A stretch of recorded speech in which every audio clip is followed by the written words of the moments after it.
بهشون چه پرامپتی داده و خودشون هم من همیشه میگم پشت هوش مصنوعی ها باید یه انسان آگاه هم باشه. یعنی اون دستوراتی که میگیری صرفاً وارد هوش مصنوعی دیگه ای نکنی، خودت به عنوان یک متخصص بخونیش، بفهمیش و بعد بری عکستو جمع. باور غلطی که جا افتاده که هوش مصنوعی خلاقیت رو از بین میبره. شما اومدی فرایندی رو تعریف کردی که تو این فرایند اصالت طرح برمیگرده به خود اون شخصی که اونجا نشسته. بعد اون موقع گفتم به خودم گفتم نگین تو قرار بود که اون سبکی که دنبالش بودی همه میگفتن مثلا فتوشاپه با اون میخواستی کار کنی ولی پیداش نکرد. اون موقع بود که سرچ کردم و هوش مصنوعی اومده در قالب یک ربات چت ارائه شده و خب این ربات چت خیلی قابل فهمه.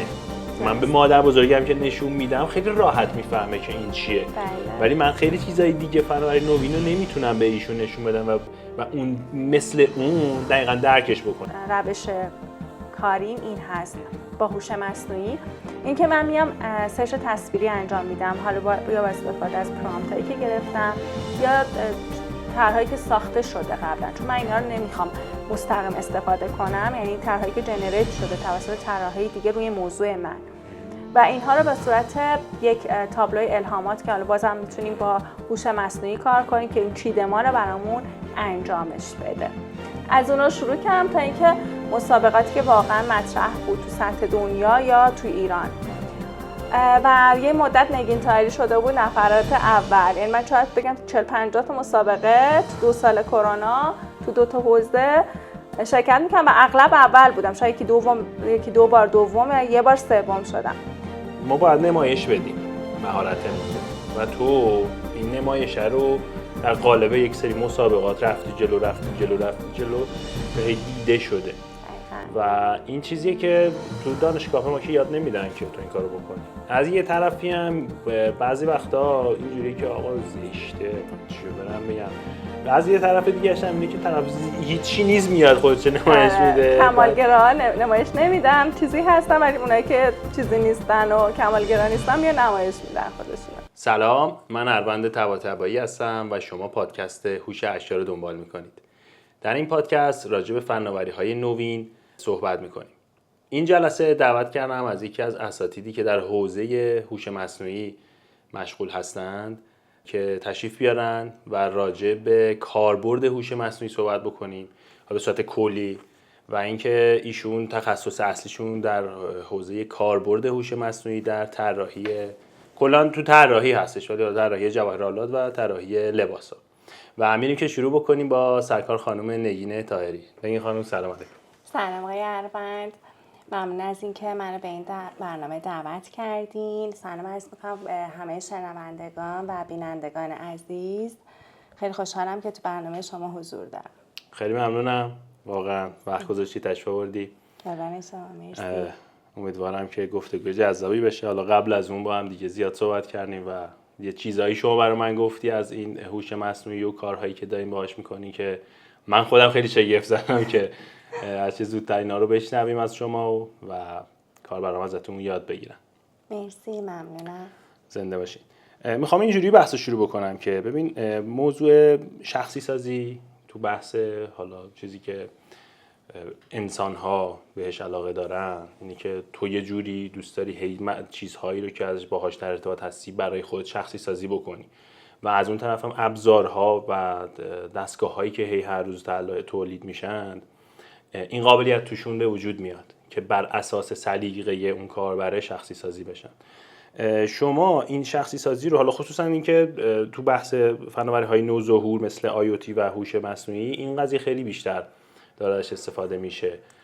خواستم بدونم نظر خودت راجع به این موضوع چی هستش توی بحث شخصی سازی، حالا چون مرتبط با طراحی کار میکنی. بله، خب الان هرچی که داریم جلوتر میریم با توجه به این فناوری‌ها و اینکه اصلا موضوعات فروش داره میره به سمت همه چی داره تو حالا حوزه دیزاین که حداقل من دارم کار میکنم به سمت شخصی سازی شدن و وقتی که کارها به صورت شخصی سازی بره جلو یا اون سیگنیچر یک دیزاینر روش باشه، امضای کاری یک دیزاینر روش باشه، میتونه خیلی موندگارتر بشه. توی این حوزه هوش مصنوعی اومده خیلی کمک کرده. من دارم کاملا تو حوزه دیزاین که خودم حالا کار میکنم و تخصص دارم صحبت میکنم. توی این حوزه هوش مصنوعی های حالا چت باتی به اصطلاح یا سرچ، هوش مصنوعی که باش سرچ میکنیم، میتونه خیلی کمک کننده باشه وقتی که ما طرحهای کانسپتی داریم که به عنوان امضای کاری کارمون یا امضای برندمون میخوایم توی حالا طراحیامون به کار ببریم. میتونیم خیلی راحت با استفاده از این چت بات ها اون اطلاعاتی که حالا تو ذهنمون هست بهش بدیم و اونا رو دقیقاً شخصی سازی میکنه، البته با پرامپت های درست یا دستورهایی که به هوش مصنوعی میدیم و جزئی سوال پرسیدن و باز کردن اون حالا دیتایی که توی ذهنمون هست برای اون چت بات ها و این روند رو میره جلو برای ما و تا اینکه به نتیجه برسیم برای دیزاین کردن. و الان واقعا توی حوزه های جواهرات برندها اومدن به سمت شخصی سازی کردن طرحهای برندشون که مختص برند خودشون باشه، حتی توی ایران، نه کپی کردن از برندهای خارجی. و حتی ما تو حوزه فشن که بحث اوت کوتور و بسپوک رو برای مردان داریم، خیلی کاربردیه که از این حالا هوش مصنوعی به سمت شخصی سازی کردن کارها استفاده بشه. بسیاری. حتی من خودم خیلی تو طراحی چیزی سر در نمیادم، حتی چه میدونم اگر از کودکی هم یه نقاشی نمیتونستم بکشم، برام عذاب آور بود. واسه همین اگر یه موقع چیزی میگم اشتباهه شما خورده رو از من بگیرید و اصلاحش بکن حتما برام. اینکه به موضوع اشاره کردی که پرامپت نویسی و خب پرامپت حقیقتا یک مهارته، یعنی این جوری که فناوری هوش مصنوعی از طریق چت بات ها وارد زندگی ما شده، خود اون پرامپت نویسی اصلا شده یک مهارت، یک تخصص. بله. یعنی شما به عنوان کسی که فعال هستی و داری تدریس میکنی این موضوع رو و میدونم هم که یک موجی رو انداختی و توی این حوزه یک جورایی دارین خط شکنی پیش میرین. یعنی میخوام راجع به اینم حالا در جلوتر صحبت بکنی، ولی میخوام برامون از پرامپت بگی که اصلا این پرامپت کسی که هوش مصنوعی کار میکنه چقدر باید اصلا پرامپت رو بفهمه و این پرامپت فهمیدنه یعنی چی؟ خب الان که همونجوری که خودتون گفتین که خیلی تخصصی، الان ما توی خارج از کشور رشته‌های مهندسی پرامپت داریم، یعنی تخصصی پرامپت نویسی ها رو دارن روش کار میکنن، حتی تو دانشگاه همچین رشته‌ای هست. و اینکه حالا به نظر من پرامپت نویسی توی هر حوزه بعد مثل زبان تخصصی تخصص خودش رو داشته باشه. پرامپت میشه اون دستورالعملی که ما در واقع به هوش مصنوعی میدیم که با نوشتنش بهش بفهمونیم که چی میخوایم ازش. من باز هم میخوام فقط تو حوزه دیزاین صحبت کنم. مثلا ما توی حوزه جواهرات یک سری پرامپت های خاص داریم، مثلا در مورد اینکه مدل ستینگ سنگ ها به چه شکل باشه، باید حتما پرامپتش گفته باشه چه سنگی کاربرد داره، نوع اون تراشی که روی حالا طلا یا جواهر استفاده میشه، سطح فلز گفته بشه. حتی جالب‌تر این که داره به سمت سویی میره که وقتی عکسایی که به ما جنریت میده و ما میخوایم پرزنتش کنیم توی سایتمون، توی پیج اینستاگرام یا حالا هر پلتفرم دیگه‌ای، باید نوع زاویه دوربین، نوع دوربینی که حتی بخوایم بهمون اون عکس رو بده میتونیم مطرح کنیم، کیفیت عکس، اینها رو به عنوان پرامپت بنویسیم. به قول معروف زمین تا آسمون اون طرحایی که به ما میده متفاوت میشه.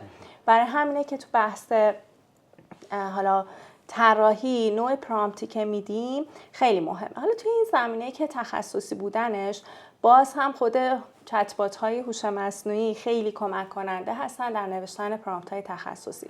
یعنی تو از اون بپرسی که من تو ازش بپرسی که من چی از تو بپرسم که تو چی کار کنی؟ بعد دقیقاً مثلا خیلی عادی ازش بپرسی که مثلا من میخوام یه جواهر طراحی کنم، یک انگشتر طراحی کنم با این ایده هایی که دارم، حالا روند داره که بعداً جلوتر راجعش صحبت میکنیم، و برام پرامپت این انگشتر رو بنویس و این چت بات میاد پرامپتش رو مینویسه.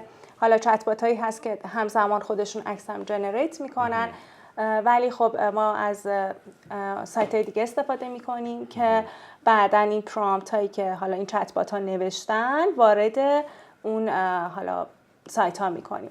و پرامپت ها عموما انگلیسی خب بهتر داره جواب میده برای هوش‌های مصنوعی، ولی بعضا هوش‌های مصنوعی هم هستن که حالا ما فارسی کار میکنیم، به زبان فارسی هم میتونیم پرامپت ها رو بنویسیم براشون. ولی من چیزی که توصیه میکنم اینه که پرامپت ها رو به زبان انگلیسی بگیرن. حالا اگر که خودشون تخصصی بلد نیستن، همون لحظه به اون حالا یک نمونه چت جی پی تی بگن که فارسی این پرامپت هم برام ترجمه کن، که بدونن که دقیقاً بهشون چه پرامپتی داده. و خودشون هم من همیشه میگم پشت هوش مصنوعی ها باید یه انسان آگاه هم باشه. یعنی اون دستوراتی که میگیری صرفاً وارد هوش مصنوعی دیگه ای نکنی، خودت به عنوان یک متخصص بخونیش، بفهمیش و بعد بری عکستو جنریت کنی، طرحتو بگیری.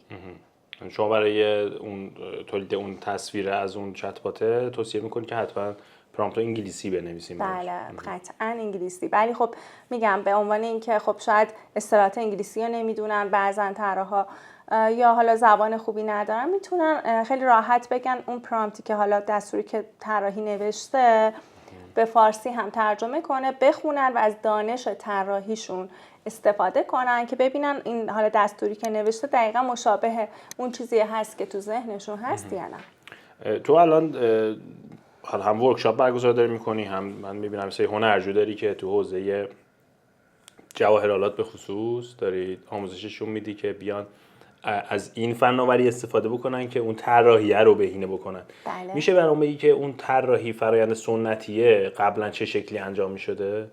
خب ببینید فرآیند سنتیه، حالا من چیزی که حالا دیدم بیشتر حالا مدرسین درس میدن حالا از قدیم این هست که توی فرآیند طراحی کلا طراحی لباس و جواهرات ما معمولا به عنوان طراح میایم اول از همه یه سرچ موضوعی میکنیم. حالا قدیم هم همین بوده، یعنی میومدیم یه موضوع انتخاب میکردیم یا به هر حال کارفرما به ما یه موضوع میداده، میگفته با این موضوع طراحی کن برامون و میایم که موضوع انتخاب میکنیم. و حالا قبلا ها اگه سرچی میکردن که اصولا هم سرچ موضوعی نداشتن طراحا، میرفتن سریع سراغ تصویر، سرچ‌های تصویری و ساختن اون مودبورد. مودبورد هم میشه تابلو الهامات برای یک حالا طراحی یک کالکشن که حالا بحثش تخصصی هست. حالا تابلو الهامات میتونه به صورت دیجیتال باشه، عکس‌ها و اون حالا بستگی داره بر طراحی لباس یا جواهرات و موضوع. یه سری عکس‌های سرچ میشه گرفته میشه، کنار هم چیده میشه و حالا گهگداری متریال‌های موجود هم گذاشته میشه و یه تابلویی به اصطلاح خلق میشه که ذهن یک طراح یا یک تیم طراحی انسجام داشته باشه در طول پروژه طراحی و بعد طراحی شروع میشه. این از قدیم هم همچین چیزی بوده، یعنی توی روند طراحی هست. توی بحث سرچ حالا اگر که معمولا در قدیم اینجوری نبوده که برن سراغ ترندها و ترند شناسی رو بر اساس اینکه به اصطلاح بازار چی موده میرفتن جلو، ولی الان با استفاده از هوش‌های مصنوعی خیلی راحت هم هوش‌های مصنوعی چت بات شما میتونین به آخرین ترندها دسترسی داشته باشین. یعنی مرتب بپرسین حالا ماکرو ترندها و یا میکرو ترندها توی حالا حوزه‌ای که کار میکنن چیا هستن توی سالهای جدید. حتی جلوتر حالا ما قدیم گوگل ترند الان هم هست گوگل ترند، ولی حالا قدیم هم استفاده نمی‌کردن واقعا، طراح اصلا گوگل ترند رو نمی‌شناختن، فقط یه سرچ ساده توی گوگل بوده. ولی این ترند ها رو بشناسن، حتی شخصی ترش بدونن توی ایران داره چه ترند هایی بیشتر فروش داره یا باز هم مثلا توی شهرهای مختلف. ولی الان قدیم فکر نمی‌کنم حتی در این حد هم سرچ میشد، ولی الان همین سوالا رو به جایی که دسترسی داشته باشن به اون گوگل ترند اینها میتونن راحت از چت بات ها بپرسن. البته من روشم اینه که کلا با چند تا چت بات مختلف همزمان کار میکنم، چون دیتاهای چت بات ها متفاوته. مثلا جمینای خب به گوگل دسترسی داره یا مثلا یه سری برای مایکروسافت هستن یا اوپن ای آی هستن، چت جی پی تی. پس دیتاهایی که میدن نه که کلش متفاوت باشه، شاید یه روندش یکی هست. اون خب به هر حال ترندها نمیتونه متفاوت باشه، چت بات یه چیزی رو بده، ولی ممکنه که یکی جزئی تر بده یکی کلی تر بده. پس من میگم سرچ رو مثل یک حالا ریسرچر تو چند تا چت بات حتما انجام بدین. و این میشه برای الان که دارن با هوش مصنوعی کار میکنن. تو قدیم خب این چیزا نبود. بعد از تابلو الهامات میرفتن سراغ طراحی دستی، حالا به روش‌هایی که تدریس شده بود. مثلا حالا تو جواهرات یا لباس، توی روندش که تدریس داده میشه، بحث اون چیزایی که مرتب ترند میشه، سبکایی که مرتب ترند میشه، سبکا رو درس میدادن.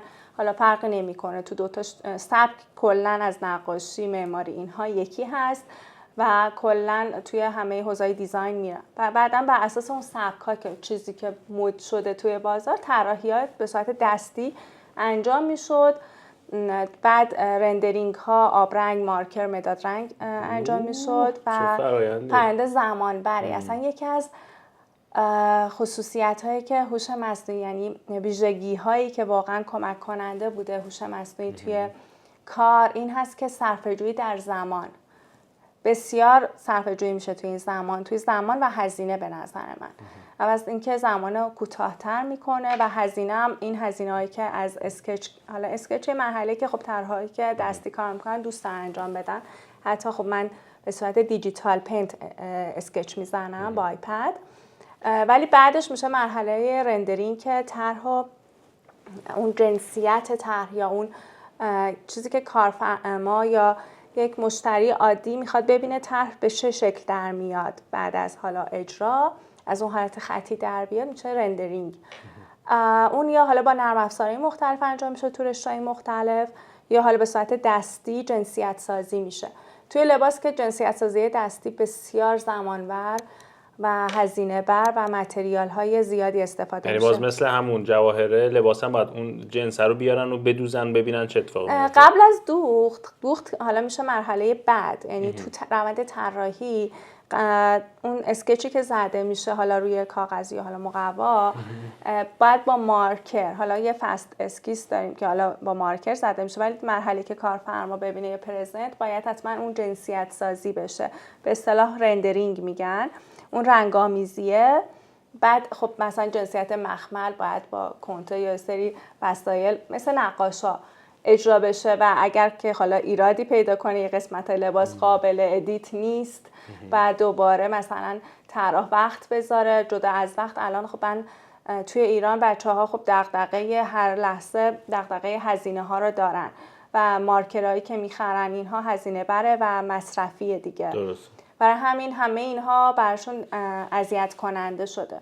الان این مرحله رندرینگ در چند دقیقه با انواع جنسیت‌های مختلف، حالا چه تو لباس چه توی جواهرات، زیر چند ثانیه میتونی 10,000 تا طرح رندر بگیری، حالت‌های مختلف، سبک‌های مختلف، که حالا اگر که بشه چند تا نمونه من توی ویدیو به شما میدم که نشونه بیننده ها بدین. حتما خیلی کمک میکنه. خیلی کمک میکنه. حالا من این سوال از تو پرسیدم به خاطر اینکه چون هوش مصنوعی الان خیلی سریع داره پیشرفت میکنه و اوایلش که اومد تو همین اوایل سال 2020 که نه 2000 فکر کنم 21 و اینا بود، دقیقاً یادم نیست. وقتی که اومد اینجوری بود که خب صحبت الان این اومد چی کار میکنه، اما تو الان اومدی اینو کار بردیش کردی و بردیش تا یک فرایندی توی یک کسب و کاری که به شدت درگیر مباحث سنتیه داری پیاده سازی میکنی و علاوه بر این که یک سری فرآیندها رو حذف کردین تا طبق توضیحاتی که خودت دادی من فهمیدم، زمان رو هم اینجا داری میخری برای اونها. میدونی من میخوام اون نگرش رو بهش برسیم که بدونیم که از این فناوری تو چه جوری تقسیمش کردی، اومدی رسیدی به این که اولا یک سری فرآیندها حذف بشه و اصلا مهمتر اگر هم اون فرآیندی که باقی میمونه داره انجام میشه با سرعت بیشتری انجام بشه. خب ببینین حالا من میخوام اینو روی مثال براتون برم جلو. من از سال 2 سال پیش تو پیج اینستاگرامم هست اولین دوره هوش مصنوعی به صورت آموزشی برگزار کردم، ولی خب قبلش خودم کار میکردم و به علت تقاضایی که تو حوزه خودم داشت برگزار کنندش بودم و اصلا اون دوره من تعداد ثبت نامیام انقدر استقبال زیاد بود چون واقعا همه آشنا شده بودن و اومدن سمتش. حالا من کاری که میخوام شما سالی که پرسیدین اجرایی که خودم داشتم، من که از هنرجوهام توی کانادا بودن که حالا هنرجوی من شدن، و بعد به این نتیجه رسیدیم که بیایم براشون برندینگشون رو انجام بدیم. حالا هم اتفاقا تو حوزه اکسسوری بودن، هم تو حوزه لباس. و یعنی ببخشید فرآیند برندینگ رو با هوش مصنوعی بله، هم از صفر برندینگشون، از طراحی لوگو، اون استیتمنت برند، اصلا خلق اون سیگنیچر برند. و من بهشون پیشنهاد دادم که کلا این حوزه رو، حالا ایشون هم از هنرجوی خیلی خوبه من بودن، به من سپردم و گفتم من این حوزه رو با سرچ و 0 تا 100 رو با هوش مصنوعی میرم جلو. فکر کنم 2 سال پیش بود دقیقا استارت کار خورد. و طبق، حالا من همیشه میگم تو برندینگ اینه که شما حس رو به مشتری بفروشی و این میشه موندگار. یعنی خیلی وقتا ما میریم اون حس را خرید میکنیم تا بیشتر اون جنس اومد، اون حس لوکس بودنه یا اون حس بستگی به شخصیت حالا برند، آرکیتایپ برند و خود مثلا مشتری که مخاطبش هست. ما صحبت کردیم بر اساس اون گذشته‌ای که حالا اون صاحب برند داشت. به نتیجه رسیدیم که ما یک پرنده‌ای برای این برند به عنوان سیگنیچر در نظر بگیریم. اون پرنده واقعی نبود. بعد من شروع کردم به سرچ با همین چت باتا. یعنی من اینجا بهتون میخوام بگم مرحله اول اون حالا کاربرد هوش مصنوعی میتونه دسته‌بندی که شما خواسته بودین اینه که سرچ، حالا سرچ نوشتاری که سرچ کنی و موضوعتو پخته کنی. من اومدم پرنده‌ای یا حالا به اسم شیریله هم حتی اسم برندم من با هوش مصنوعی، اسم صاحب برند شیرین بود و اومدیم پرنده رو، حالا روش داره دیگه، حالا اینجا از تایممون میگذره، اسم شیریله رو انتخاب کردیم، به نتیجه رسیدیم اسم شیریله باشه و اومدیم یه پرنده یا خلق کردیم. شاید یک مقدار داستان برند حالا بعداً میذارم براتون شبیه پرنده ققنوس ایرانی باشه، ولی شیریله یک پرنده‌ای بود که از ناامیدی ها انگار دوباره امیدش زنده شده بود و از سیاهی به سمت روشنی رفته بود. بعد از سرچ هایی که من کردم، حالا خب من خودم دیزاینم خوندم و خب درس میدم، به این نتیجه رسیدم یه سمبولی برای این تیرگی به روشنایی به کار ببرم. طبق سرچی که کردم و خودم هم میدونستم، آخر به نتیجه رسیدم که سمبل یینگ یانگ رو انتخاب بکنم. از اونجایی که ما سمبل انتخاب کردن برای حالا یک برند یا یک موضوع میتونه از یه بر خوب باشه، مشتری‌ها زیاد بشن، از یه بر خب یه سری هیتر هم داره، یه سری مخالف هم داره.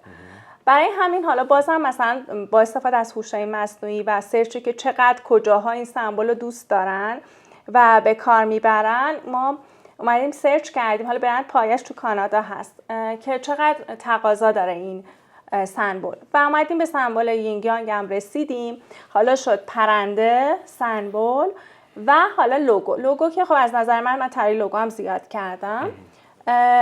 لوگو از نظر من باید ساده باشه که موندگار هم باشه ولی مفهوم هم میخواستیم داشته باشه و اون حرف اس که اول کلمه SH که برای شیرین بود، شیریله بود، اومدیم استفاده کردیم که توی حرف S ما یه جوری نماد یینگ یانگ رو داشته باشیم با سیاهی و روشنی و اون پرنده. اینها رو من 3 تاشو با توجه به هوش مصنوعی به نتیجه رسیده بودم. حالا باز ازش خواستم ترکیب برای من انجام بده و اینا همه میشه دیزاین. این ترکیب رو انجام دادیم و این در کنارش میخواستم این لوگو به عنوان سیگنیچر برند بشه یک حالت اکسسوری که حالا دست خودم هم هست، اکسسوری هم بشه، اون جواهره هم بشه که حالا به صورت چوکر یا حالا دستبند استفاده بشه و خب به نتیجه رسید. و بعد حالا روند بعدی اینه که من با استفاده از هوش مصنوعی سرچ انجام دادم. اومدم توی هم هوش مصنوعی سرچینگ من یه سری تصویر هم گرفتم همزمان از این دیتایی که پرامپتایی که داده بود، تصویرم خلق کردم. بعد اومدم یه سری تصویر دیگه از هوش‌های مصنوعی که جنریت عکس به من میدادن، دیزاین جنریت میکردن، گرفتم. اونها رو هم دسته‌بندی کردم. حالا مودبورد داشتم، مودبوردم هم حالا جالبه که خب من دیجیتال کار میکنم، حالا اپایی که کار میکنم میتونستم حالا باش درست کنم ولی اومدم از خود همون هوش‌های مصنوعی خواستم به مودبورد هم بده با توجه به این تصاویر و واقعا مودبوردم چیدمان می‌کنه. یعنی هم تصاویر رو دادی بهشون، بله. هم یه پرامپتی نوشتی بله. که اصلا چی تو ذهنته، می‌خوای بله. به کجا برسی، بر اساس اون تابلوی الهامات بهت داد. دقیقاً. حالا ما یه مودبورد داریم، یه استوری بورد که من اصولا از استوری بورد استفاده می‌کنم. اینا شبیه همن. تفاوتشون اینه که توی استوری بوردها اون داستان اون حالا اینجا برند مطرح بود، این داستان کالکشن هم در چند تا خط نوشته میشه. چون وقتایی که ما داریم برای هر جای دنیا یا توی لینکدین، بیهنس پروژه‌مون رو میذاریم، مخاطب ما ممکنه که طراحی بلد نباشه و وقتی مودبورد ما رو میبینه شاید اصلا اون چیزی که تو ذهن ما هست شاید 4 تا پرنده ببینه، متوجه نباشه که من چی میخوام. و دقیقاً شما توی استوری بورد میگین اون داستانم دقیقاً هوش مصنوعی میده ها. یعنی میتونی با تعداد خطی، چون داستانی که ما میذاریم توی استوری بورد باید تعداد خطش کم باشه، یعنی تعداد کلماتش طولانی نباشه، چون دیزاینرها کلی وقت نمیذارن که مثلا چند صفحه مطلب بخونن. بعد خیلی شسته رفته مفهوم اون کالکشن یا موضوع رو برسونه. اینم از هوش مصنوعی من استفاده کردم و بعدش که اینا رو درست کردم شروع کردم. حالا من چون به صورت دیجیتال کار میکنم، اتفاقا هوش‌های مصنوعی هستن که بچه‌هایی که نمیتونن آیپد داشته باشن و کاغذ قلم دارن، از صفحای صفحای اون هوش مصنوعی سایت استفاده میکنن که میتونه اسکچ بزنه. و من دقیقا مثل فتوشاپ یا پروکرییت که خود من کار میکنم لایه بندی داره و میتونن عکس‌ها کنار هم بچینن، حالا بیان با توی اون اسکچ بزنن. بله. با استفاده از اون اسکچ مثلا یه ریدیزاین بکنن، چون ما طراحیم دیگه، 0 تا 100 رو نمیخوایم بسپاریم به هوش مصنوعی. و حالا این مرحله ما میایم اسکچ ذهنی خودمون هم اضافه میکنیم. خب الان اینجا من یه سوالی به ذهنم رسید، اینم اینه که اصالت طرح رو الان توی این فرآیندی که تو تعریف کردی باز برای طراح حفظ میشه.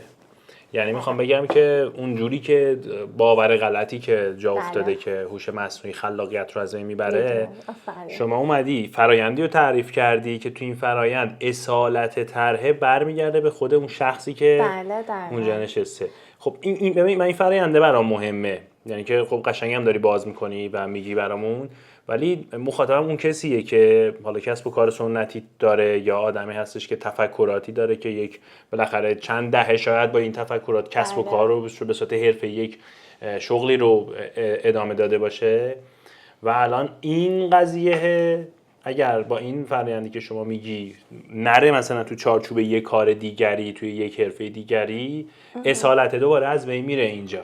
و خب هوش مصنوعی چیزی نیستش که بتونه خلاقیت جذابی داشته باشه، نه که نتونه داشته باشه، نباید بره به اون سمت.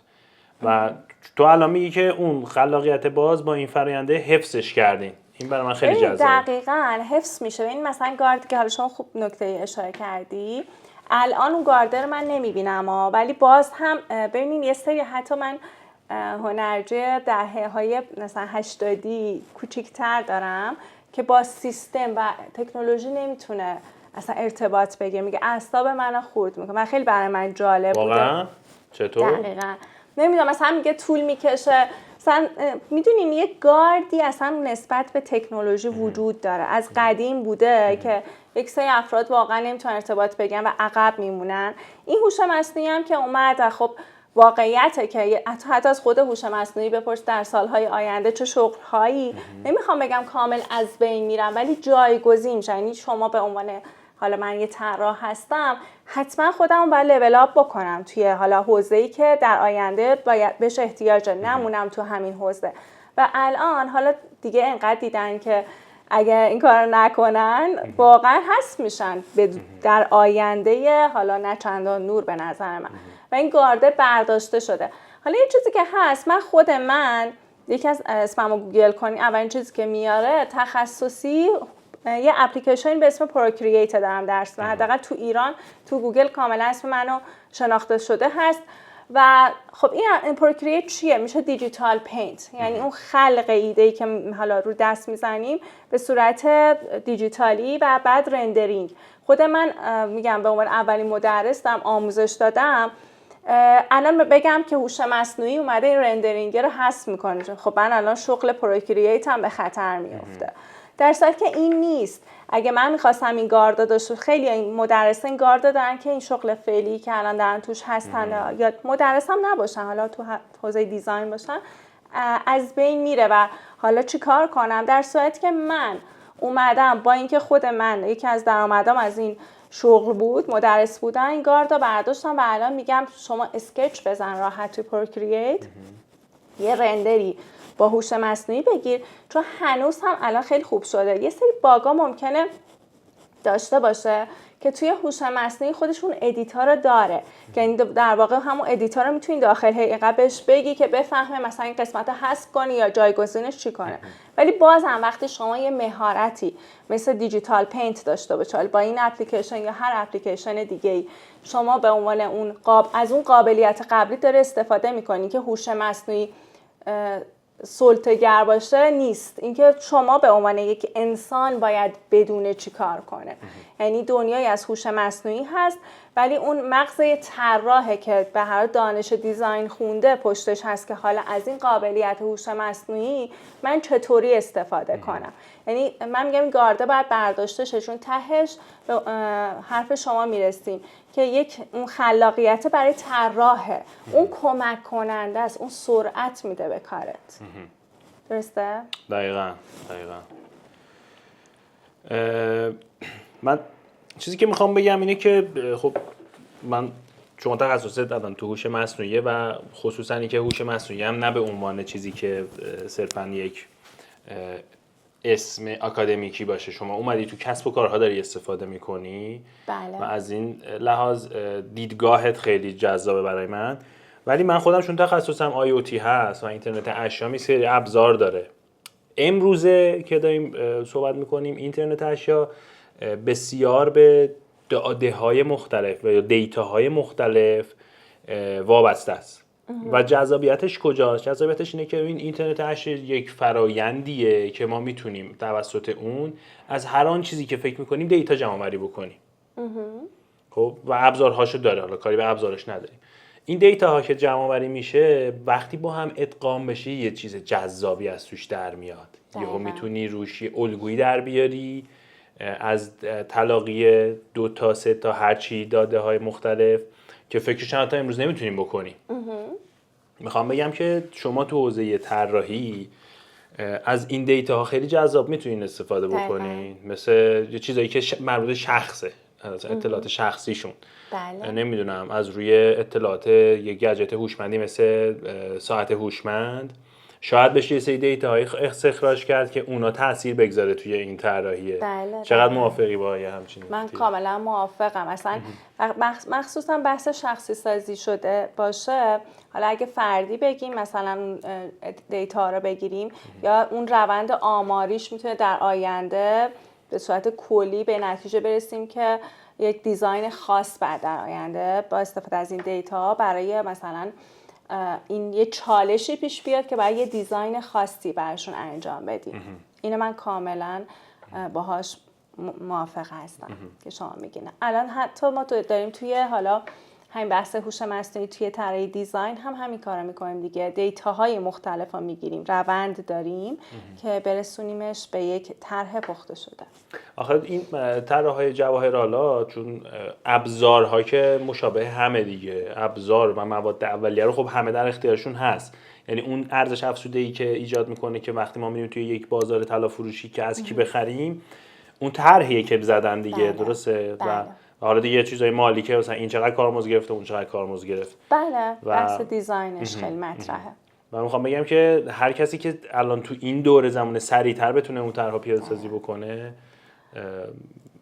حرفا رو گفتم میشه. بله دقیقاً. ببین دقیقاً یه کاری که الان حالا شاید الان خیلی از طراحا، حالا من بیشتر الان در مورد حوزه جواهرات دارم صحبت میکنم، ما خیلی طرح‌های جنریت شده ای که حالا حتی طراح نبوده اون طرف و خب حالا با استفاده از هوش مصنوعی یا حتی تو هوش مصنوعی گزینه به اسم ریمیکس داریم. وقتی واردش میشیم یه سری طرح‌هایی که طراحا تو هر پلتفرم هوش مصنوعی شما یه سری طرحاتون رو اصلا با اکانت خودتون میتونین پابلیش کنین، یعنی ببینن دیگران، اصلا شاید بشه رزومه. ولی خب تو بحث طراحی گاهی وقتا طرحها دوست ندارن عکسایی که جنریت میشه مثلا همه ببینن طرح خودشونه دیگه تا وقتی که اون طرح ساخته نشده یا نخوان رونمایی کنن. بعد اونا رو خب پابلیش نمیکنن، راحت میتونن پرایوت باشه. ولی چیزی که هست توی حوزه طراحی من خودم دارم انجامش میدم، یه سری از طراحا میان یه سری طرحهای خلق میکنن توی حوزه حالا جواهرات که اصلا حالا بیشتر کانسپته. توی بازار جواهرات خب الان بحث اون گرم طلا مطرحه، حالا تو بازار ایران یا حتی دنیا. و طرحهای کانسپتی مشتری خاص خودشو داره، این یک طرحی که مقدار طلایی بالایی داره، سنگ‌های زیادی داره، مشتری خاص خودشو داره. و بعضا هم طرح‌های طراحی میشه که حالا اون به اصطلاح کارخونه دارها و اون بازاری ها تا میبینن طرح خب تو ساخت هستن دیگه و اصلا جبهه دارن این که طرح هوش مصنوعی اصلا در نمیاد. این واقعا زیاده، یعنی اصلا من خیلی اینا میشنوم. ولی خب درستم میگم بعضا یه سری طرح‌ها اصلا شاید طراحا نزدن این طرح‌ها رو و اینکه کلا یه طرحهای آوانگارد، سورئال، یه طرحهای بزرگ هستن یا شاید تولیدش هم سخت باشه، اصلا تولیدش سخت، قابل ساخت نیست. یا مثلا اشکال تیز یا هندسی زیاد دارن که به لباس گیر میکنن، اینها هست دیگه. ولی من خودم شخصا دارم میگم الان دارم با کارخونه‌ای کار میکنم که اصلا دنبال طراح هوش مصنوعی بودن. البته خب به هر حال این کارخونه کاملا تیم کارخونه هم مهندسی هست، از اون آبکاری طلا اینها هم تمام مهندسای متالورژ و مثلا مهندس‌های تیم مهندسیه، نه اون حالت این که سنتی به اصطلاح چی میگن که خود تو بازار. آره میخوام بگم که تجربی نیست. تیم تجربی نیست که یکی تجربه مهندسی شده دارن میرن جلو و اصلا یعنی موج الان راه افتاده. من خودم فکرشو نمی‌کردم که وقتی که چندین تا کارخونه و حالا اون برندهای معروف اومدن دنبال کسی که هوش مصنوعی کار میکنه و طرحهایی میده که هم جدیده تو بازار هم قابل ساخت. و الان این کارخونه من حالا سرپرست طراحی لاین ریخته‌گری هستم به اصطلاح و این لاین میخواد طرحهای جدیدی که تو بازار نیست در واقع به عنوان سیگنیچر برند خودش وارد بازار کنه، ولی این طرح‌ها اتفاقاً قابل ساخت و گرم‌های پایین، یعنی تا 5 گرم هست که از نظر فروش هم بتونن سبک دیگه خیلی بله بتونن حداقل بفروشن، مشتری خاص نباشه، برای گالری نباشه. و خب داره الان کاراشو انجام میشه. من تو بحث 3D حالا چون ما تو طراحی جواهرات مراحل اسکچ و خلق طرح که به صورت 2D دیزاین میره جلو، بعدش مرحله 3D اون طرح هست که حالا الان دیگه با پرینترهای 3 بعدی طرح اولیه اون به اصطلاح قالبش زده میشه و بعد میره برای حالا تولید. من حالا 3D آرتیست کنار دستم دارم. 3D آرتیست ها هم به خصوص خیلی گارد دارن که اینا طرحهای هوش مصنوعی در نمیاد تو 3D. و الان من یه سری طراحای خیلی خوب 3D آرتیست هستن که اتفاقا این گارد رو برداشتن و میگن که ما درش میاریم، ما سبکش میکنیم، چون سبک سازی یعنی تازه تو 3D اون اصلاح میکنه بله که سبک سازی مثلا اون آره سبک سازیایی که بعد بشه که حالا اون گرم پایینی هم که در نظر گرفته بشه و این گاردا رو کم کم من دارم میبینم برداشته شده. اون چیزی که برای من خیلی جذاب و جالبه اینه که شما الان امروزه هوش مصنوعی به شدت ترند شده، یعنی تو هر صنفی یه سر بدونی میبینی که یک امکان نداره یه نشستی باشه یه همایشی باشه راجع به هوش مصنوعی در حرف بزنن. اینو به جرئت میگم، لازمم نیستش که من برم حتما ببینم، ولی خب جسته گریخته چیزایی که میاد، یعنی میخوام بگم خیلی موضوع داغیه. ولی میتونم بگم تو صنف طلا جواهر واقعا تنها صنفیه که به نظر من داره اجرا میکنه اینو، فقط یه سری حرفای خوشگل نمیزنن. بله. و این اجرا کردنه از همه جذابیتش اینه، بیشتر اینه که دارن همراه میشن. بله یعنی من تو پیج تو میبینم یه استوریو میذاری ورکشاپ اینور ورکشاپ اونور و آدمایی که این قش واقعا سنتی ان و در عین سنتی بودنشون خیلی دارن با مدرنیته کنار میان. قدیمی هم بیشتر هستن. همون سنشون خیلی بالاست. بله ولی خیلی ولی من حتی یکی از بزرگترین کارخونه‌های ساخت دستگاه‌ها، حالا دوستانی که متخصص هستن بشناسن، توی اصفهان هست، حالا من فقط اسم نمیبرم، و کارخونه‌ای هست که دستگاه‌های، حالا خب تو صنعت طلا خب ایتالیا دستگاه‌های خیلی خوبی پیشرویی داشته همیشه. این کارخونه اومدن ماشین سازی معروف هستن که اومدن این سری ماشین سازی هایی کردن که الان من دارم میبینم، حالا جدا از بحث طراحی با هوش مصنوعی، اومده از هوش مصنوعی حالت رباتیک استفاده کردن، یعنی بازوهای رباتیک داشته که کاملا حالا حتی تو بحث پرسنل کارگر رو کمتر بکنن و دقیق، حتی این خب بحثای طلا ریز گرمای پایین، حتی موقعی حالا اون بحث کارهایی که پردازشایی که روی کار میشه، بازوهای رباتیک اون کار ظریف رو باز رباتیک انجام بله بده. خیلی جالب و از هوش مصنوعی استفاده کرده بودن در حالا حتی صنعت تولید یک طرح. یکی از ابزارهایی که توی این صنف کار میره همین پرینترهای رزینی، پرینتر سه‌بعدی رزینی دیگه. خب اونم فکر کنم قطب تولیدیش تو اصفهان باشه، یعنی بله تو اصفهان که هست، تولیدی زیادی من دیدم که بله. پرینتر سه‌بعدی رزینی و به شدت هم پرینتر سختیه کار کردن. بله دقیقاً. و حالا توی بحث دیزاین اصلا هوش مصنوعی اومده جدا از صرفه‌جویی در زمان، من میگم صرفه‌جویی در هزینه که الان خیلی مطرحه واقعا. و جدا از این، حالا جالبه بدونی من تو بحث 3D کردن کار گفتم کنارم طراح خودم هم کار میکنم با برنامه‌های 3D، ولی اتفاقا چیزی که زمان بر هست این وسط وقتی که حالا طرح خلق میشه، تایمیه که اون طرح در واقع 3D میشه، اون زمان بره، مخصوصا توی طرحایی که حالت مجسمه داره، فیس مدل، اینها تا رسیدن به اون آناتومی یک مقدار زمان بره، با حالا اپلیکیشن یا نرم افزاری مثل زیبراش اینا کار میشه. الان هوش مصنوعی اومده زیر 1 دقیقه طرح‌هایی که شما 2D دیزاین می‌کنی، حتی خودش پشت طرح‌ها چون 2D به هر توی نمایی کشیده میشه، پرسپکتیوی کشیده میشه، تو 3 تا نما باید بکشین دیگه. من دارم میگم با هوش مصنوعی قبلا 2D رو میگم، اون دو بعدی رو، ولی خب تو 3 نما باید کشیده بشه. من معمولا پرسپکتیو الان میکشم و به هوش مصنوعی 3D میدم، زیر 1 دقیقه طرح کامل 3D، یعنی خودش پشت طرح حدس میزنه، یعنی حجم به شما تحویل میده. دقیقاً حجم به ما و روی همه فرمت هایی که برای فرمت هایی که برای 3D ها هست اپلیکیشن، شما بعد از اون مرحله، من نمیگم بعضاً اگه طرح ساده باشه واقعا بدون ایراد هم میده، حالا میبری تو نرم افزار سه‌بعدی و بعد میتونی همونو پرینت کنی. این مستقیم هم میشه، ولی خب ما تو بحث طلا جواهر باز هم یکم می‌خوایم سبک سازی، یعنی تو خالی کردنه هست دیگه، ممکنه این چیزی که میده تو پر باشه. حالا ما اگه بحث مجسمه باشه هر چیزی، بحث هزینه و متریال نباشه، خیلی راحت میتونیم که حالا استفاده کنیم. ولی تو بحث طلا ممکنه یه سری باگ های به کم ناهمواری سطوح اینها داشته باشه، ولی اون 3D آرتیست میتونه در زمان خیلی کوتاه اصلا بیاد اون نواقصی که هوش مصنوعی داده رو برطرف کنه و بعد خروجی بگیره بده پرینتر سه‌بعدی.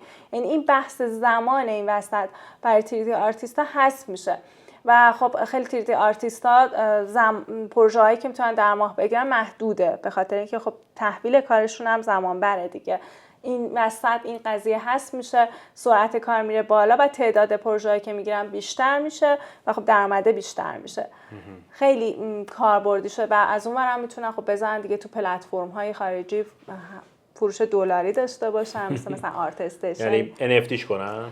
NFT خب بیشتر حالا برای بحث‌های 2D دیزاین کالکشن ها هست، ولی این که دارم بهتون میگم مستقیم توی پلتفرمایی مثل آرت استیشن اینها طرح‌های 3D گذاشته میشه و از هر طرح هم شاید تعداد زیادی خریداری بشه، حالا حتی از پایه قیمت $1 و بچه‌ها خیلی راحت حتی 2D دیزاینرها میتونن طرح‌هاشون رو 3D کنن، چون تو این پلتفرم‌ها بیشتر که طرح‌های 3D خریداری میشه و از این فایل 3D رو بفروشه، هوش مصنوعی استفاده کنم فایل 3Dش رو بفروشه. میدونی نگی این چیزی که برام جذابه چیه؟ اینه که ابزارهایی مثل همین پرینترهای سه‌بعدی رزینی که ماشاءالله هزار ماشاءالله هم فراگیر شدن، خیلی زیاد فراگیر، یعنی من توی این صنعت نیستم، ولی به واسطه اینکه توی این کسب و کاری که دارم با پرینترهای سه‌بعدی خیلی سر و کار داشتم، حدسم اینه که جواهر سازی نیستش که پرینتر سه‌بعدی نداشته باشه، یا اگر نداشته باشه حداقل یه دکون بغلی هستش که بره اونجا بده به اون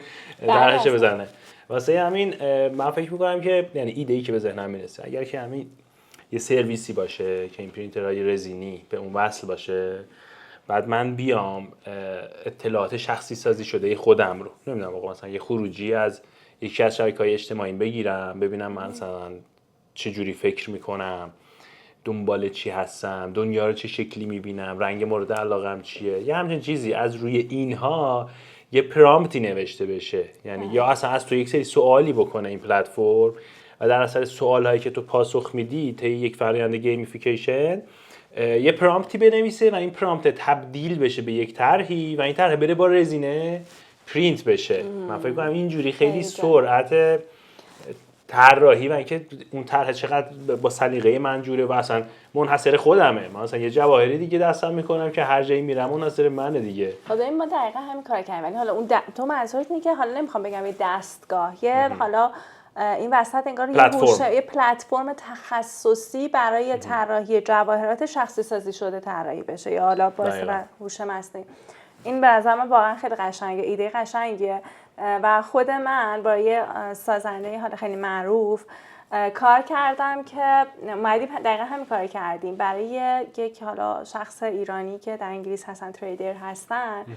اومدیم یک انگشتر شخصی سازی شده با استفاده از حالا اون روحیات شخص، اون سرچایی که کردیم براشون طراحی کردیم که این انگشتر فقط مختص این آقا باشه و با استفاده از اون خصوصیات شغلی، روحیه‌ای، کاری، رنگی که به قول شما دوست دارن یا اون خصوصیات بازیگوش بودنشون، اینها من یه انگشتری طراحی کردم که اتفاقا جزء سیگنترینگ هایی بود که یک طرفش هم حالت موشن بود. یعنی وقتی که طرف تو دفتر کارش هست، مثلا بی‌حوصله است یا داره حالا کار ترید انجام میده، با چرخوندن اون قسمت سیگنترینگ که متحرک بود یه چیزی تو مایه هایی که حالا هست طرحش مثلا مثل چرتگز بالا پایین میشه، این چرخونده میشه و یک طرف یک نمادی بود که علاقه داشت بهش، یک طرف یک نماد دیگه از حالت لوگو، اون سیگنیچر برندش و یه چیز شخصی سازی شده. ولی شما میخوای یه چیزی بگی که به نظر من این در آینده حتی تو طراحی لباس هست، پیش میاد.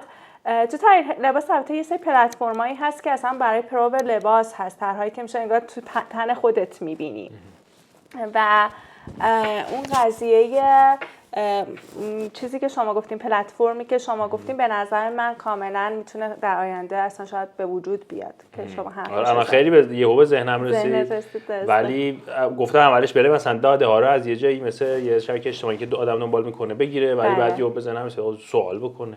گیمفیکیشن خیلی باحال‌تره که این سوال ها رو تبدیل به پرامپت کنه و بره اون.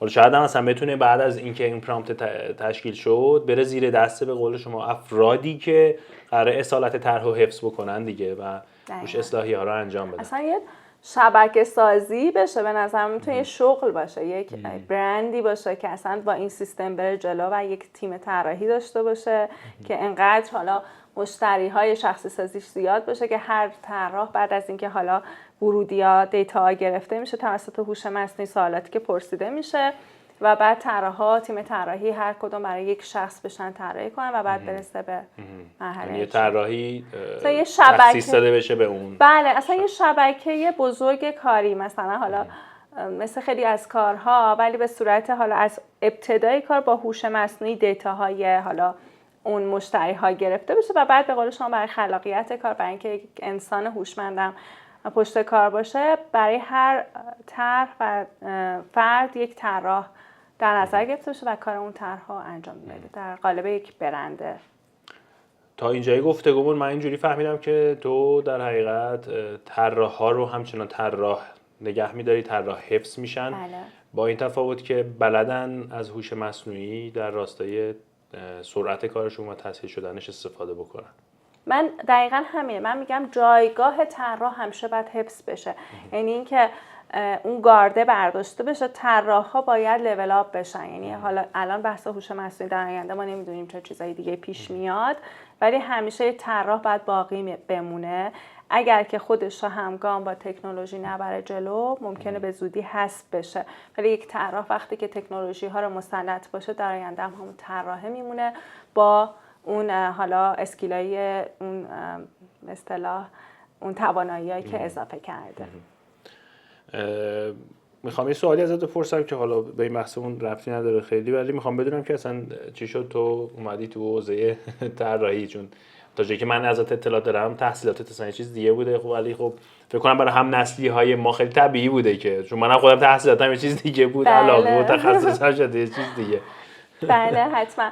ببین این اتفاقا میتونه خیلی جالب باشه، چون که الان مخصوصا حالا به قول شما هم نسلی های ما رشته‌های مختلفی رفتن و خب هیچ وقت دیر نیست و فکر میکنن که نمیتونن برن سمت علاقهشون و حتی درآمد داشته باشن.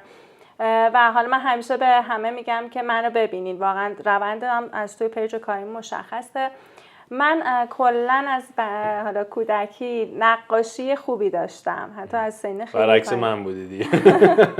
آره، ولی من همیشه اصلا به نقاشی علاقه داشتم. یادم میاد خیلی کوچیک بودم و اصلا ما به خاطر شغل پدرم از اصفهان رفته بودیم سمنان زندگی میکردیم، ولی من پدر مادر آگاهی هم کلا داشتم، حتی اون موقعی که خیلی تکنولوژی نبود، چون پدرم خیلی مطالعه میکنن و قربانشم مرسی.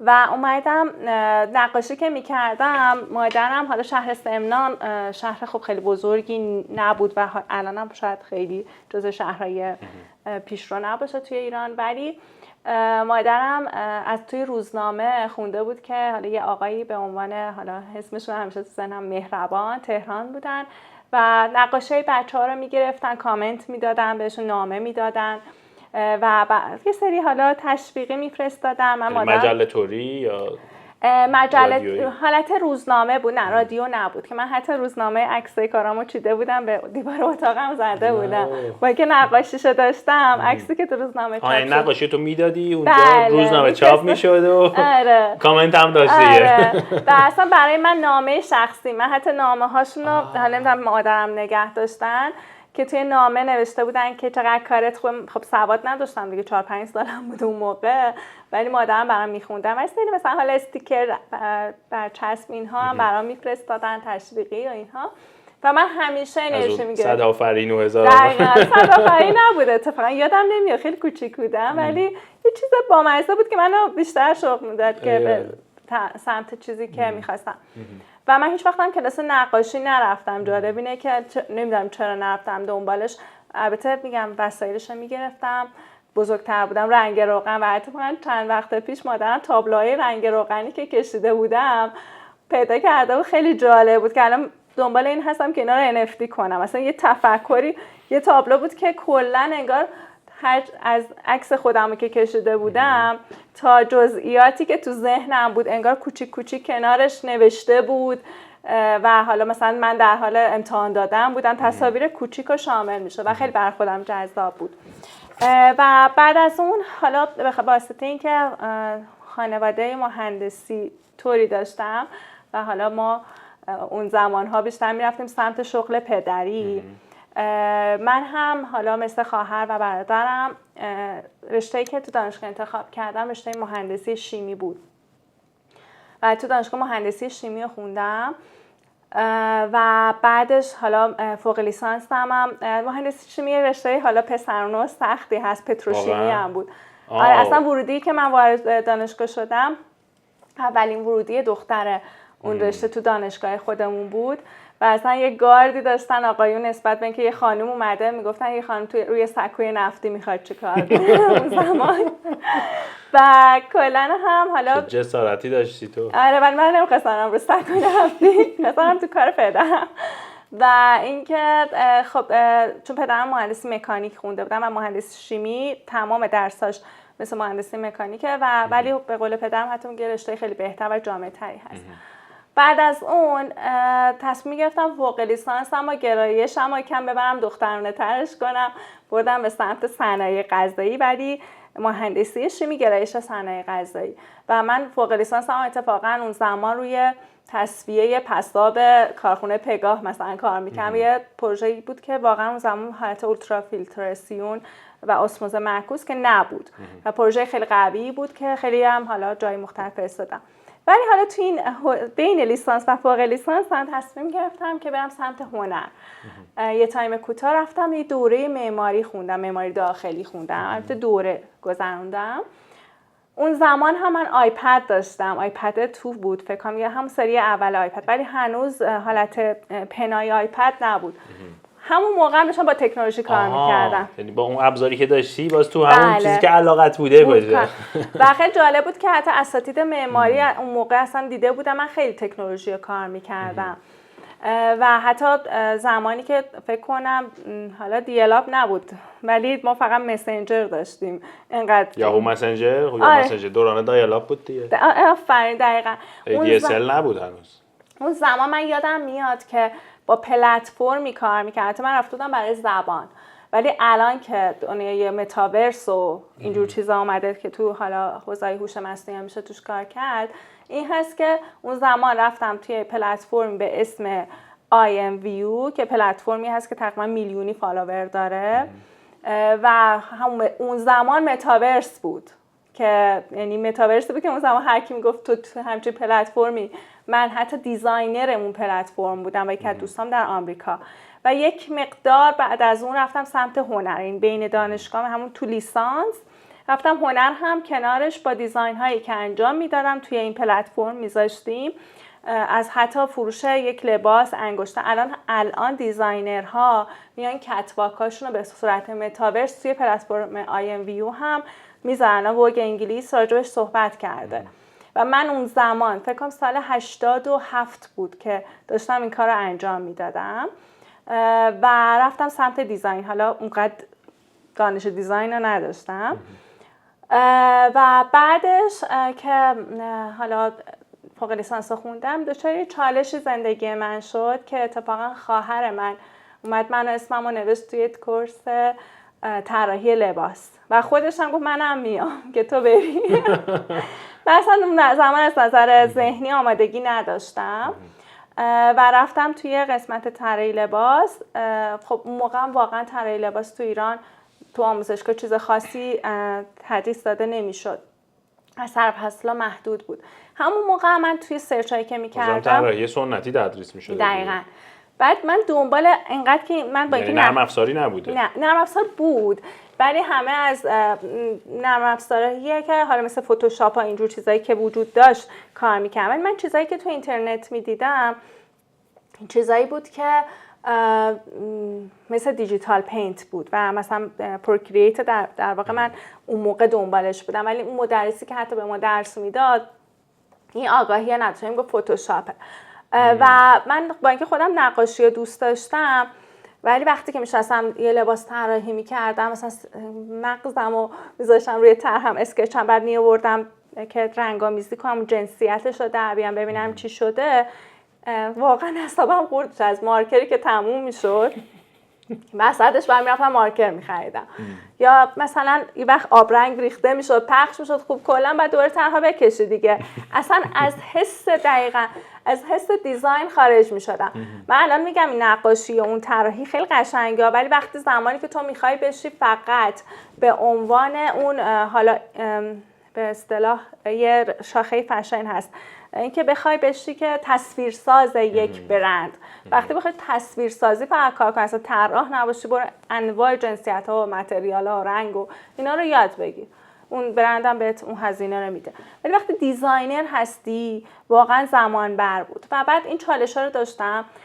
گذشت کرونا شد، من یه مقدارم کار تولید و طراحی لباس و دوخت و اینا هم انجام دادم توی اولین نمایشگاه مد و لباس که توی ایران هم برگزار شد. مودارت هم اومد کنارش، اونجا هم خیلی با اعتماد به نفس رفتم غرفه رو جدا از اون مؤسسه گرفتم یعنی با جسارت و واقعا هم خیلی قوی کار کردم اون زمان فروشم داشتم باز ولی من تو چالشه بودم چه اعتماد به نفسی که رفتی دقیقا خواهرم یه اصطلاحی هست که میگن طرف قوره نشده مویز میشه دقیقا ولی خب خوب کار کردم که حالا یکی از اساتید اونجا همون موقع من تو بحث اون حالا شاید من یه رگال مثلا 10 تا کار واقعا خفن به قول معروف این واژه رو به کار بردم استفاده کرده بودم که حتی من لیبل داشت کنم حتی روی لیبلام حالا اون لوگوم خیلی لوگوی خاصی نبود وقت براش نذاشتم ولی لوگو داشتم لیبل داشتم اون که داستان برند هستی که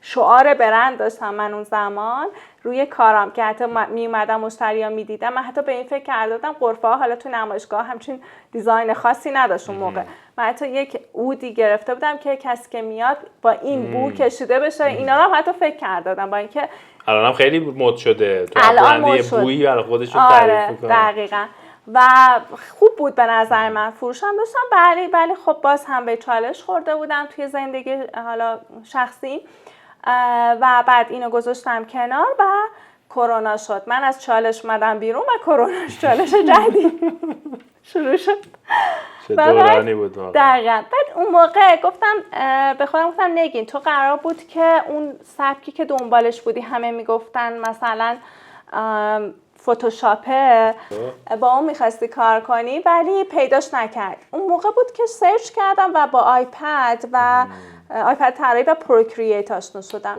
من خیلی اتفاقی خودت در سر جستجو رسیدی به اون نبوده که یکی باشه بگه اصلا چون من سرچ هم کلا قوی بود همیشه بعد رفتم آیپد طراحیمو خریدم تو اوج کرونا با ماسک و شیلد یادم رفتم و بعد اتفاقا هر کی بهم میگفت که مثلا حیفه مثلا تو اصلا بری همچین هزینه‌ای بکنی برای کارتو اینها و بعد اومدم نشستم به برنامه نصب کردم و من شبانه روز یادم نور آیپد چشمم منو میزد که از قطرهایی که موقع جوشکاری میریزم و مامانم برام خرید و میگفت چیکار داری میکنی با خودت ولی اینجوری رفتمش جلو و واقعا وقتی میگم مدرس پروکرییت تو 3 تا رشته هستم واقعا قوی دارم کار میکنم تو 3 تا رشته چون واقعا یادش گرفتم خودم و بعد دیگه رفتم مطالب خوندم بعد اون موقع هم اگر یادتون باشه همه چیز رفت به سمت آنلاین شدن دقیقاً کرونا برای من یه فرصت بود و بعد من رفتم مثل کورسایی که حالا توی حالا دانشگاه یا این مؤسسات ایتالیا اینها توی دیزاین بود و شرکت می‌کردم و خودم هی آپدیت کردم پیجمو زدم به اینجا رسیدیم که کرونا انقدر مسابقات مختلف برگزار می‌شد مردم حوصله‌شون سر رفته بود از جمله مسابقات طراحی لباس و بعد جواهرات شروع شد و من واقعا به همه توصیه میکنم اگه میخوای خودت برند بشی و بشناسنت حالا توی پیجم واقعا هست من شروع کردم مسابقات شرکت کردم حتی از مسابقاتی که چالش‌های اینستاگرامی هست عکس طرح تو با یه طرح رقیب میذارن هی بیا رأی بده فیک میزنن اینها از اونها شروع کردم تا اینکه مسابقاتی که واقعا مطرح بود تو سطح دنیا یا تو ایران و یه مدت نگین طاهری شده بود نفرات اول یعنی من شاید بگم 40-50 تا مسابقه تو 2 سال کرونا تو 2 تا حوزه شرکت میکنم و اغلب اول بودم شاید یکی دو بار دوم یا یه بار سوم شدم و جالب این که از یکی از این مسابقات من همیشه میگم طراحی موفقه که فکر نکنید طرحش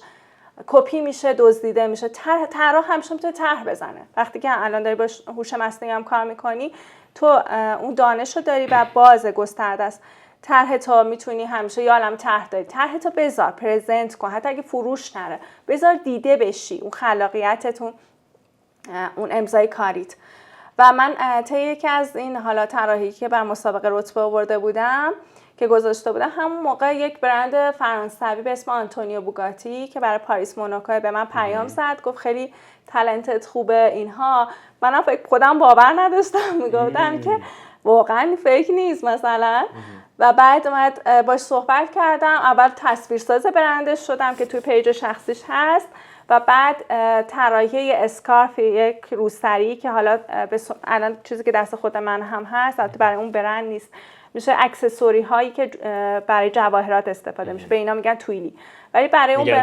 تویلی بله این تویلیه دستش بله تویلیه یا به عنوان چوکر بسته میشه، دور دست بسته میشه یا برای کیف بسته میشه، رو کلاه. خیلی کاربرد داره. ترکیبی از پارچه میتونه یه المان فلزی باشه. میتونه المان فلزی به اسم، حالا به اینا به انگلیسی میگن پندانت، ولی حالا همون آویزی که حالا استفاده میشه تو بازار میتونه داشته باشه، میتونه نداشته باشه، میتونه خود کار با چاپ و اینها یک دیزاینی داشته باشه. من برای اون برند حالا تویلی یا حتی روستری تور، یعنی مربع شکل طراحی کردم با پروکریت. اون موقع هوش مصنوعی نبود، یعنی من باش کار نمی‌کردم. هوش مصنوعی وجود داره از زمان اولین بار که میدونین که توی جنگ جهانی دوم هوش مصنوعی تو شکستن کدهای یا چیزی دقیقا. ولی خب انیگما. بله دقیقا. ولی من با پروکریت طراحی کردم با کانسپت برند و فایلش رو براشون تلگرام کردم. اونها چون برند سطح بالایی هست روی سیلک چاپ کردن و حالا به اسم نیکنیم من که نگیتا هست توی حتی اون کپشنی که من خواستم ازشون اسم اون حالا دیزاین بشه که بشه ساپورت ایرانیان دیزاینر توی سایتشن که بعداً هم بازم از دیزاینرهای ایرانی حمایت بشه. گذاشتن و خب خیلی تجربه خوبی بود. همیشه از من میپرسن که چی شد، مثلا خودت رفتی رزومه دادی؟ خب کار کردن با برند خارجی خیلی سخته، مثلا برندهای رده بالا. و میخوام بگم که اتفاق میفته وقتی که پیشرو باشی، تلاش کنی، مسابقه شرکت کنی، میتونی خودتو بشناسونی. این بود که من حالا تو حوزه دیزاین رفتم سمت علاقم و اینکه بعد از اینم به خاطر پیشرو بودنم اصلا وارد آموزش شدم. از پروکریت شروع شد که انقدر جدید بود، تو ایران مدرس نداشت، تقاضا داشت که من شروع کردم. موجش یعنی شروع شد دقیقاً آنلاین تدریس کردن. و اصلا خب جالبه که من مهندس شیمی ام و توی دانشگاه مدرک، حالا الان دارم برای فوق لیسانس جواهرات اقدام میکنم، ولی مدرک دانشگاه اینقدر مدرک دوست دارن من مدرک گرا نیستم. و جالب اینه که من تو دانشگاه هم که تو ایران تدریس میکنم با مدرک مهندسی شیمی دارم رشته دیزاین تدریس میکنم به خاطر رزومه‌ای که دارم، استعدادی که پشت کارم بوده. من همیشه بچه‌هام میگم همیشه شبیه مهندس شیمی نیستی. مثلا همین دیگه اون رشته رو گذاشتمش کنار، تو شبیهش نبودم. ولی آره، دو تا چیز از تو حرفات من گرفتم، یعنی با تجربه بازخوردی که از مخاطبای خودم دارم میخوام اینا رو، یعنی از صحبتای تو برسم به اونها. یکیشون هم اینه که خب ما باید نمایش بدیم مهارتمون رو و تو این نمایش رو در قالب یک سری مسابقات رفتی جلو تا دیده شده. و این چیزیه که تو دانشگاه ما که یاد نمیدن که تو این کارو بکنی. از یه طرفی هم بعضی وقتا اینجوریه که آقا زشته، من چیو برم بگم. از یه طرف دیگه هم اینه که طرف هیچی نیز میاد خودش نمایش میده. کمالگرا نمایش نمیدن، چیزی هستن، ولی اونایی که چیزی نیستن و کمالگرا نیستن میان نمایش میدن خودشون. دقیقاً. یعنی همچین فاصله وجود داره.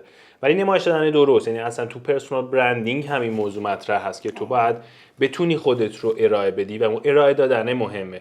واسه همین میخوام از صحبتای تو وام بگیرم و بگم که بچه‌هایی که دارن یک رشته تحصیل میکنن از نمایش دادن خودش، از نمایش دادن مهارتشون به صورت اصولی اصلا نترسن. دقیقاً نترسن. یعنی تو فکر میکنم نگران این که قضاوت بشی نبودم. و هنوز که من میگم بریم پیج من از پایین ببین. من هیچ کدوم از کارامو آرشیو نکردم. خب کسی که لول اپ میکنه خودشو، واقعا پرفورمنس کارش مشخصه. من خیلی هم اتفاقا فیدبک راجع به این قضیه داشتم. یعنی کسایی که برندهای قدر همیشه بهم میگفتن که مثلا من کسی که امروز با فرداش متفاوت باشه توی حوزه کاری میشه بهش اعتماد کرد، یعنی توی استاپ نکرده باشه. و من کسی بودم که حتی جدا از اینکه حالا روند کاریمو ببینین هر روز دارم تلاش میکنم، اون پایین پیجم که تازه استارت، اصلا من تا اینا خریدم پس اون پایین یه ترک کشیدم پیج زدم اینجوری بگم. آره هم اصلا پایین هست طراحی هایی که واقعا بریم پایین ببینیم، بیایم بالا میبینین که من چی بودم چی شدم. حقیقت اینه که تو بحث تولید محتوا آدم باید استمرار داشته باشه دیگه. جو پولیتزی هم همینو میگه. جو پولیتزی کسیه که از سال 2014 اگر اشتباه نکنم شاید قبل ترش داشته راجع به محتوا صحبت میکرده که آقا محتوا این چی کار میکنه، به چه دردی میخوره. هی میرفته مورد مطالعاتی می آورده که فلان شرکت فلان برند اومده از محتوا اینجوری استفاده کرده و در اثر استمرار به چی رسیده. ولی اخیراً جو پولیتزی خودش ترند شده و صحبتاش این ور اون ور میشه که 3 جلد کتابم داره در حوزه محتوا. من اینو توصیه میکنم کسایی که آره محتوا بخوان کار کنن حتما اینا رو بخونن. مثلا یه چیزی واقعا ساده، یعنی همین حدی که تو میگی، من اومدم اولین طرحمو اومدم تولید محتواش کردم، حالا شما تو یه شبکه اجتماعی این کارو کردی، من میتونم توی یه وبسایت بکنم در هر قالبی دیگه، موردی نداره. و خب موردهای مختلفی وجود داره که این تولید محتوا چطور بهشون کمک کرده. و مورد بعدی که میخوام از صحبتای تو وام بگیرم اینه که حالا نمیشه اینو قطعی گفت راجع به همه رشته‌های دانشگاهی، ولی حقیقت امر اینه که تو داری از چیزی استفاده میکنی، یعنی از یک چیزی داری خلق ارزش میکنی که تو هیچ دانشگاهی بهت یاد ندادن. یعنی مهارت ذاتی خودت بوده و علاقه خودت بوده و تو اون رو دنبال کردی. اون قلابی که قرار بوده بیفته رو خودت یک ندای درونی احتمالاً تو رو هول میداده که این قلاب یک جای گیر بکنه و برسی به اون، در صورتی که تو دانشگاهش اینا رو یاد نمیدن. خود منم همین بوده. ولی خب بعضیا هستن واقعا تو دانشگاه به علاقهشون دارن دنبال میکنن و با اون رشته‌ای که دارن تو دانشگاهشون تحصیل میکنن به خیلی جاها میرسن. ولی خب خیلی هم نمیرسن. واسه همین میخوام که اینو توصیهش بکنم خود من به بچه‌هایی که جوان‌ترن، به کسایی که دانشجوان، اینه که علاقه‌مندیشون رو تا جایی که میتونه، یعنی چارچوباشون اجازه میده، دنبال بکنن. چون یه سری مسائل دیگه بهش ربط پیدا میکنه که قطعا ما نمیتونیم به اون ورود بکنیم. ولی این 2 تا مورد بود که تو بحث تو. دقیقاً من میگم همیشه برین دنبال آرزوهاتون. یعنی اون چیزی که علاقه به من خودم ازش فاصله گرفتم یه تایمی، رفتم رشته ریاضی خشک اینها، ولی بعد رفتم دنبال علاقه. وقتی من الان شما شاهد هستی که چقدر فعالیت و چه خستگیایی میکشم، تو پیجم هم هست فعالیتام، ولی این خستگی از اون علاقه است، نه صرفا برای درآمدش باشه، چون انقدر دوستش دارم میرم دنبالش و این خستگی ها برام لذت بخشه تهش.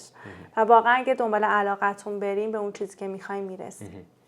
آره میدونم واقعا کار سختیه، چون منم از سال 95 یه سری ورکشاپ های راجع به آی او تی برگزار می‌کردم و درس می‌دادم. واقعا کار سختیه. واقعا به خصوصی که غیر از اینکه حالا تو داری یه چیزی رو انتقال میدیم، بار مسئولیتی داری که چی رو درست انتقال میدی و آیا این دو چاره سوگیری نشه تو طرف مقابل.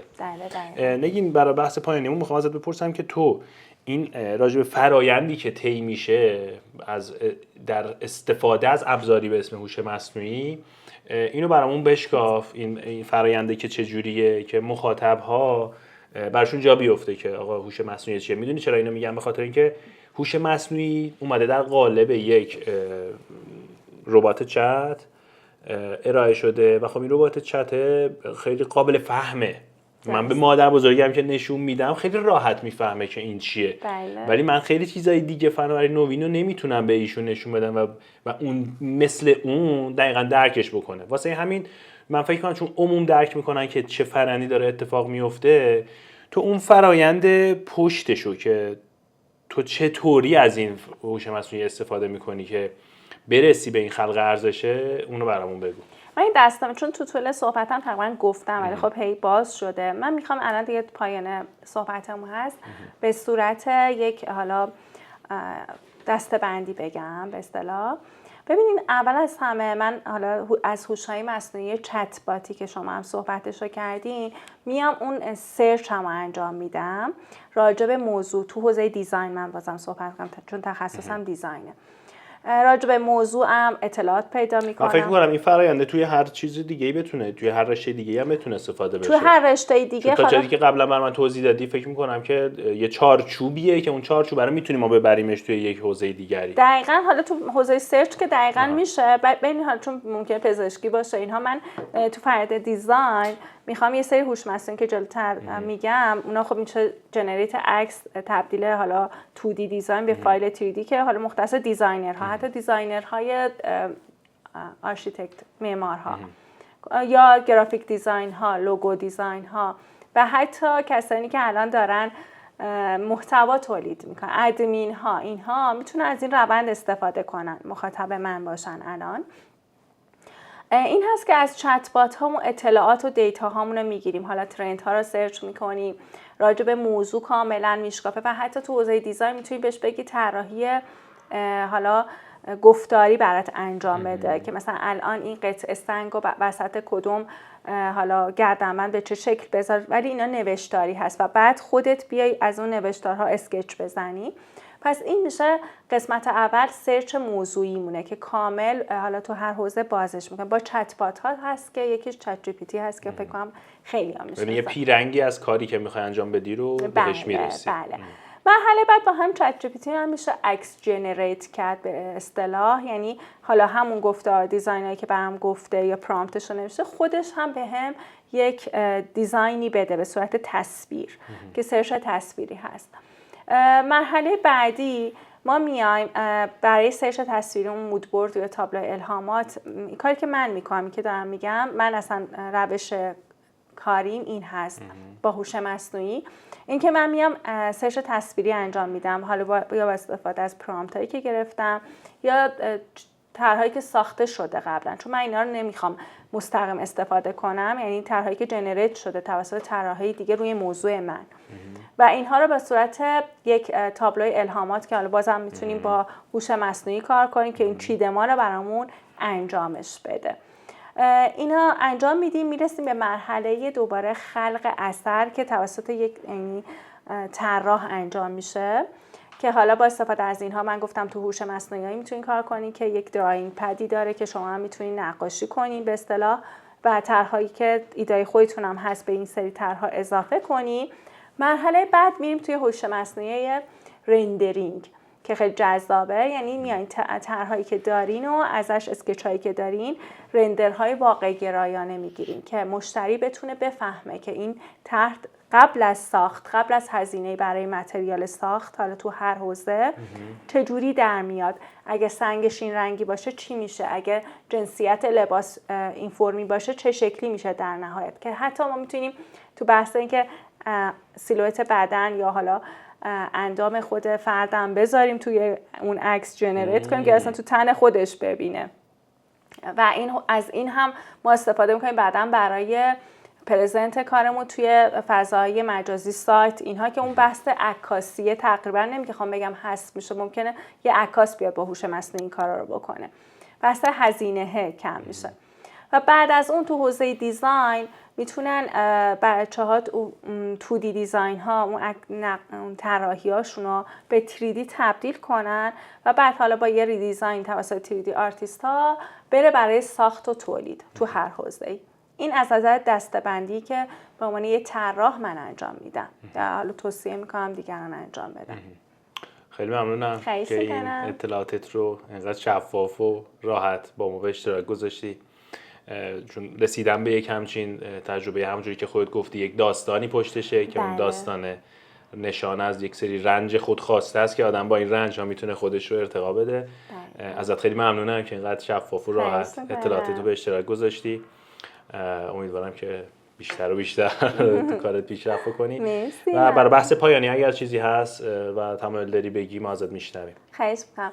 نه چیزی که هست من واقعا میگم برین دنبال آرزوهاتون، هیچ موقع دیر نیست، تو هر سنی اگر تلاش پشتش باشه. من فکر کنم تو 4 یا 5 سال تو 2 تا رشته خدا رو شکر تونستم موفق باشم و برین دنبال آرزوهاتون و از ارتباط با تکنولوژی و بروز بودن هیچ وقت هراس نداشته باشید و همیشه حالا در هر شغلی که هستین خودتون رو بروز کنید، این باعث موندگاری شما میشه.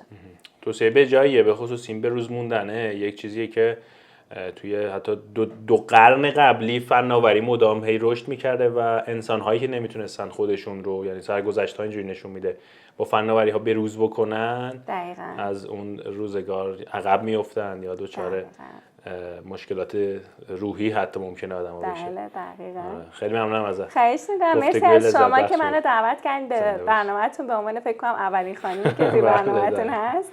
خیلی خوشحالم. ممنون از لطفتون. قربونت. ممنونم استفاده کردی. مرسی. خداحافظ. خداحافظ.